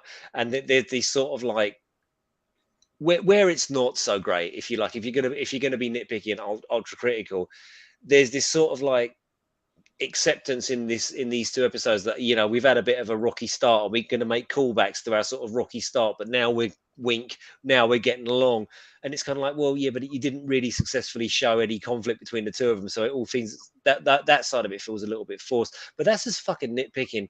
Um, at the end of the day, this was some good shit. This was like oldie styley Star Wars, and I thoroughly enjoyed it. I thoroughly enjoyed it. It's leaps and bounds better than the first episode. I'm so glad I stuck with it, because oh no, come on, Bonzo, he's a right put. Yes, use it on me. Come on. He might as well be saying "come to Papa" at some points in that particular scene.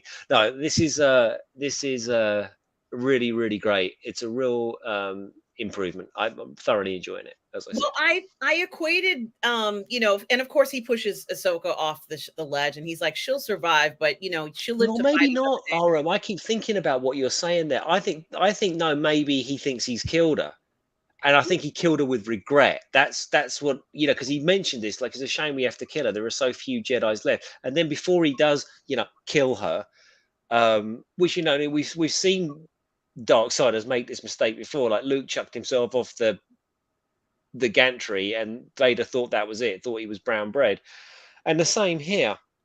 He literally says before he kills her, it didn't have to come to this. And then he shoves her off. And then she's gone. Like, and her force essence has disappeared. So he thinks, right, I've done the job. And There's nothing that indicates that he thinks that he hasn't killed her. Sorry. no, I hear what you're saying. And I also think that Sabine, because she is very naive, would think that she's dead. So Sabine now is confronted with a different scenario. She was alone before, and now she's really alone. Like, there's nobody else around. She doesn't know Hera is on the way. And she has the orb, and he does the talk to her. And he's very smooth and seductive, and he says, I know you want to give me the orb. Come on, let's just do it. Do it, and let's get on with it. She gives it to him. And I almost thought about Elsbeth up in the ship, above them, there, who was kind of monitoring, like her droid was monitoring what was going on down on the surface once the orb is there, and they can go ahead and find out where Thrawn is. And you can see Elsbeth smiling through this entire thing. She's not on the surface, but she's smiling, and she reminded me of Ursula from The Little Mermaid. Mm-hmm. Because she knows what's happening. And I almost like got this very eerie thing of her. Like she's smiling and she's like, you poor unfortunate soul, go ahead and take a chance. And so when Sabine appears on the ship, she knows what's happened, and she's just like smiling from ear to ear. And it really resonated with me, that moment. And I think that it was just amazing to see how the person who accomplished all this was Balin. He was the one. If I think if Elspeth had tried this, it wouldn't have gone down the same way. You needed Balin's seductiveness, sex appeal. He's not a Sith, but Sith Daddy, as Lorraine and I have been calling him, Sith Daddy. He really, I think, is very influential, and I don't know what's going to happen at the end of this series, but I hope he makes it out, because he's the future, as far as I'm concerned, of the politics and having an influence over where the story goes in a lot of Star Wars for me. What do you think? Yeah, but do they recast? I know it's painful. I think they should. I love Ray Stevenson. I've been watching him for 20 odd years, and pretty much everything that he's been in, I've watched, especially the fucking Punisher. He was like the best Punisher. I thought he was so And violent, he was in Rome, Russ. he was really Titus Pullo, yeah. But I think they'll have to, because you see, the jury's still out, isn't it? Because we are getting excited about one good episode and one brilliant episode. We have to stay the course now, because as much as this was good, and as much as this offers, we'll get onto this World Between Worlds stuff in a minute, as much as it offers all this promise, you just kind of know, well, we've had two abysmal episodes, one good episode, one brilliant episode. What's next? Does the pattern go back to two abysmal, one okay, and then one brilliant? Like exactly. But I don't think so, Russ, because it's going to be in a theater. Episode 5 is going to be in a theater, Russ. They did this huge fan event, Russ, where you can go into a theater and watch it here in the US, episode 5 next week, and people cannot stop talking about this, because Ahsoka is in the World Between Worlds, which I think Balin sent her there, where they are, this temple, this Darth Mirian temple, the Sisters Temple, and I think he sent her there somewhere. And I think that he didn't know he did that. He didn't know he did that. Or maybe he did kill her, Russ. Maybe you're right. And maybe she is in some kind of limbo. I don't think he killed her. I think he intended to kill her, and I think Anakin grabbed her in the same way that happened. Did she grab Ezra, or was it the other way around? I can't remember who grabbed who, but somebody put someone in the World Between Worlds, didn't they? And I think this is what they're relating to here. Yeah, and Bonzo says, apologies at Positive Fandom during our rendezvous last night. Our rendezvous, Bonzo. Our rendezvous. Shh, don't tell anyone. I mentioned that men in their 60s weren't sexy, but Sith Daddy has proved me wrong. Yes, if loving Sith Daddy is wrong, I don't want to be right, people. Certainly he has pulled in a lot of excitement, and it's 100% pure masculinity we're talking about here. And of course, Anakin has it too. Anakin Skywalker has all that too. But this Ray Stevenson character, Balin, he certainly has a lot of appeal. And but this is weird, because this is Disney Star Wars, yet here we have the middle-aged white guy beating up on and defeating the female diverse person in the show. Just to take us out of the moment for a minute, I was really shocked. I was really fucking shocked. I was like, well, it was kind of like, you fucking won. What the hell? He won, and it wasn't a cheat, and there wasn't, because there was an avalanche, and it wasn't because there was 50. He just took her on, and he's stronger with the force, and he's better at the force, and he's kicked her ass, which is why I keep saying it's like it's a completely different show to the first. This has no those first two shows were pointless. It was like this has nothing to do. These aren't even the same fucking people here. These are they're acting and talking and doing and everything is completely different to the people we met in episodes 1 and 2. Anyway, sorry, I jumped in because I was enthusing. No, you're right. It is like we're watching something that was written by two different Mm, factions. It's not the same writing party. It really has a very different feel, different treatment. And seeing this moment where live action Anakin is looking at for the first time on live action Ahsoka, right? This is the first time we've ever seen this before. We've never seen this before. It's all been correct. animated up to this point. This is the very first time we're seeing Snips and Sky. What did she used to call him? She used to call him something. Sky. Not Sith Daddy. Well, I mean, what did Snips used to call Sky Guy? She's called him Sky Sky Guy. Guy. Yeah. Hmm. So, he calls her Snips and she used to call him Sky Guy, or something like that. This is the first time that we've seen them face to face in live action. This is like unbelievable. Russ, what the hell is going on here? Well, this we spoke. We were on the phone for like 3 hours yesterday, weren't we? Yes. So we spoke about this at length. Do I think Disney and Dave Filoni are going to use this moment to overturn the sequel trilogy? No, I don't. I don't think that they are ever going to do that in any way, shape, or form. But what I think they can do here, because they're in the world between worlds, is give the sequel trilogy some sort of ambiguity. Now, I was reminded of this.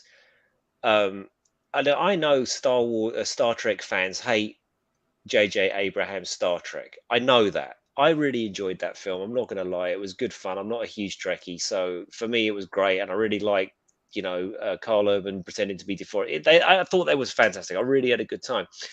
What I liked about that film was, although people say, "Oh, J.J. Abrams doesn't know anything about Star Trek," and maybe that's true, or maybe that isn't true, but they did defeat all of their criticism using Star Wars logic. After the ship comes out of the time stream, and Spock turns around to Captain Kirk, and he says, "We are now living in an alternative timeline, Captain." Boom!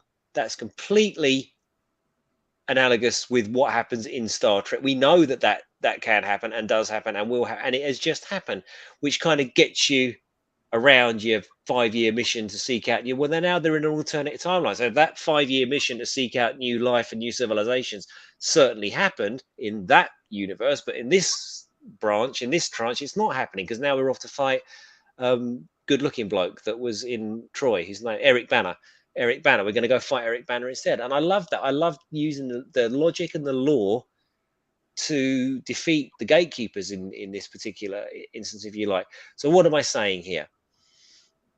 I think what I would like to see after this, or maybe even in this scene, about one possible future, like they say in a Terminator, like when Luke and Ahsoka hook up in the big movie or whatever, she say, "I met your dad," blah blah blah, blah.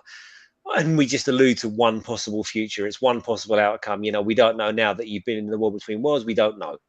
So that kind of says, okay, we're not going to cancel the sequel trilogy, but this might not be leading to the sequel trilogy, and it might be going in a different direction.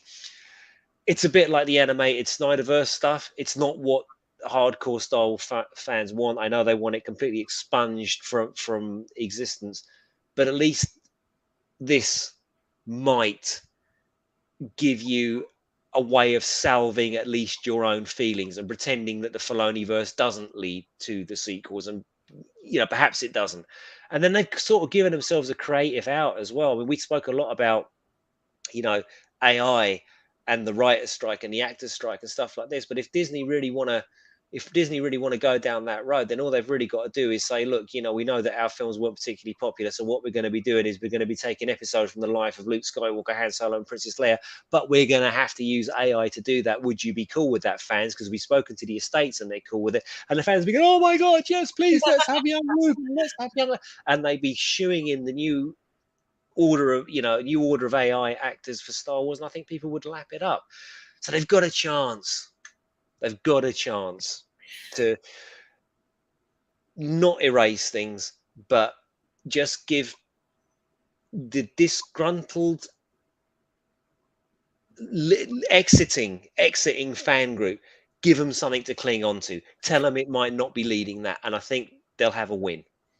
And you know something? I think you make a good point, because in the first scene of The World Between Worlds, in let's say the Clone Wars, sorry, in Rebels, while Ezra was walking through The World Between Worlds, and I think also while Ahsoka was walking through it as well, he saw clips of episodes on the walls, let's say in this while they were inside of The World Between Worlds, he could see different pictures of different things that were going on in the universe. And the pictures he was seeing were scenes from different movies in Star Wars.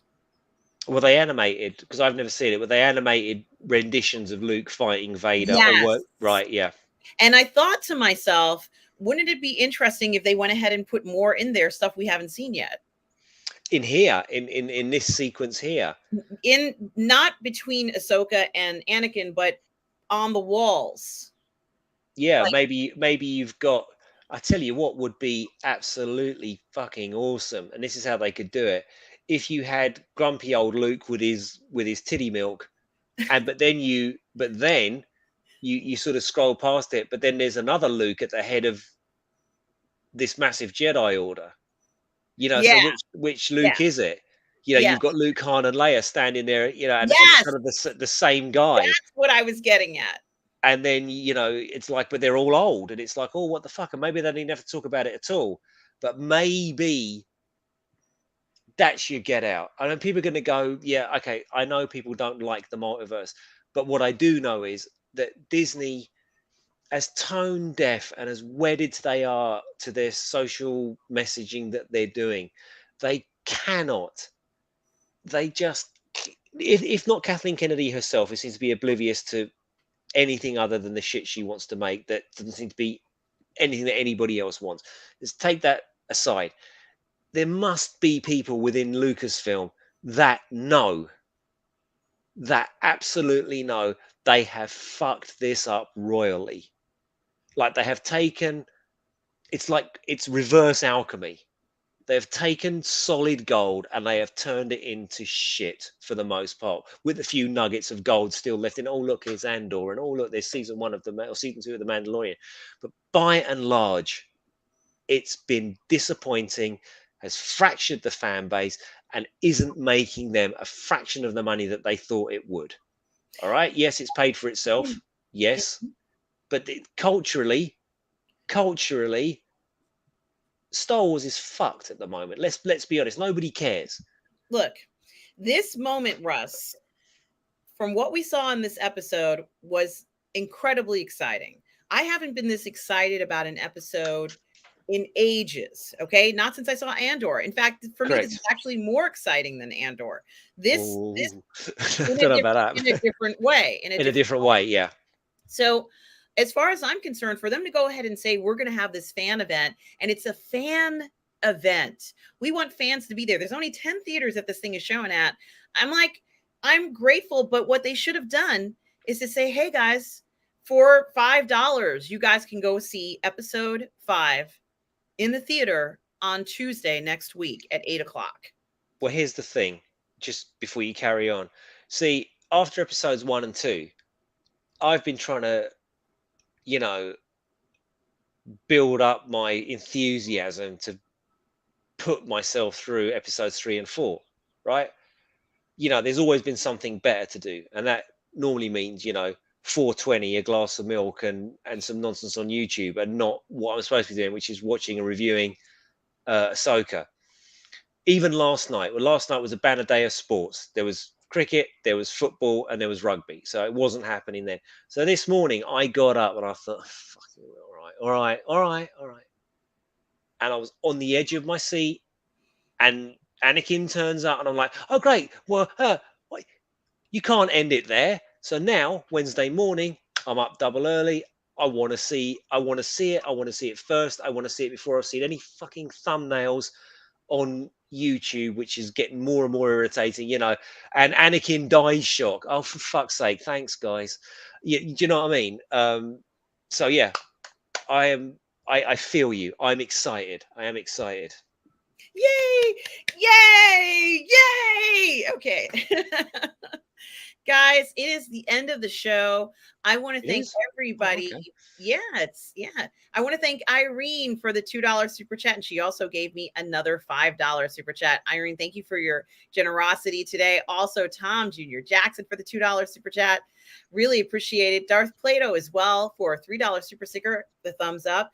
Thank you so much. And Bonzo Kilborn for a $3 super chat. You guys have been so generous today. I so appreciate it. Once again, I want to thank Tom Jr. Jackson, my moderator, collaborator, and good friend, for being here today.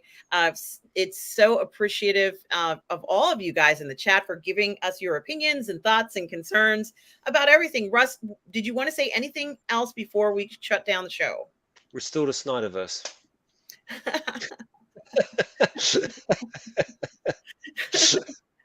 Oh my gosh, look at this. You guys are making me laugh. Irene says, and the main entertainment is our one and only RM standing like Celine Dion with her hair billowing. Thank you, Irene. That has become my signature these days. And thank you for noticing. Broger says, call me crazy, guys, but we can all get together and create our own Star Wars type fan film. I know there are people who have the talent to do it. Just super thought I had. Well, No. you should absolutely go ahead and do that, Brogu. Like, this is the whole thing that Dave Cullen was talking about on his show. Like, if you pissed off and you don't like this and you don't like that and you don't want this, just try and do something yourself. Now, if you can write, go write something. If you can paint, go paint something. If you could get your mates together and do a Star Wars fan film, I'm sure that there are people out there that who have Star Wars outfits. Go ahead, do it. We'll talk about it, 100%. And thank you, Rod Thunderheart, for the $2 Canadian super chat. Says, just wanted to help keep the lights on, keep it up. Thank you so much, Rod Thunderheart. And we are waiting for your book. I know you're working hard on that. You let us know when it comes out so we can talk about review it. Yeah. Absolutely going to review it. Guys, be excellent to each other. May the force be with you. Thank you for being here for Sunday brunch. This is the way, everybody. Enjoy the rest of the day. Yes, glad to have you all back here, guys. And remember, no matter where you are in the galaxy, always remember to please be kind, everybody. Missing you already. Bye.